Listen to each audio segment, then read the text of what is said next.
Pan nào giờ Pan nóng nữa nó là sơ lửng sơ lỏngอยู่ท่องเที่ยว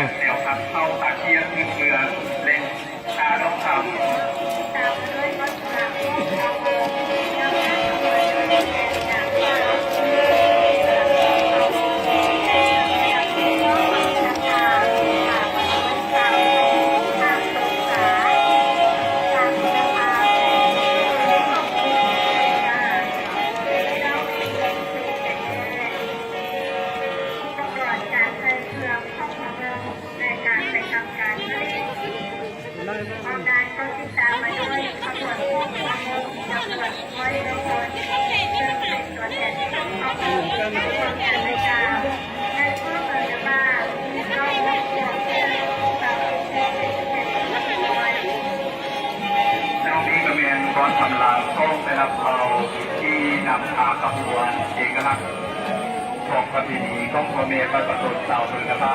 เขาคือวิธีการเฉลิมฉลองปีท่องเที่ยวเราต้องผ่านพิเศษยุ่ที่ดินแดนท่องเท้าสาวเมืองทุกวันนักเสียงหวานมีระกับบันทมนำบ้านที่หนึ่งตื่นแห่งนี้เพื่อขบวนที่เคลื่อนมาปัจจุบันนี้ก็เป็นขบวนของเต่าโมงซึ่งแต่งกายด้วยเอกลักษณ์แบบดั้งเดิมของพ่อแม่ประสบ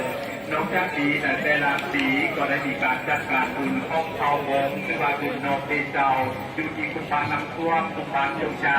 และพระต่างตามที่มีเกินไทยเพื่อได้แสดงเรื่องเกี่ยวกับเอกลักษณ์วัฒนธรรมที่ของประเพณีในการนำเอาเครื่องคุ้มครองฟังคือว่าเป็นการการเตรียมตัวพร้อมในเรื่องปีสร้างป่าสร้างมาเช่นพวกผลิตหรือว่าเป็นตัวผลิตแล้วก็มาเองงานเรื่องงานและตัวในเรื่องปีผ่านมาเอง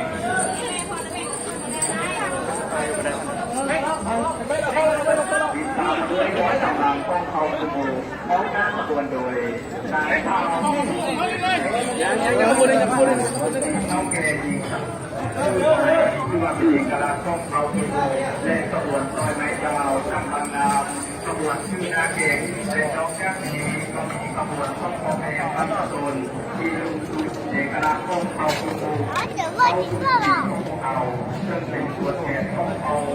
ทุกๆของงานในครั้งนี้เมื่อจัดแต่ละปีของวัดเสด็จท่าน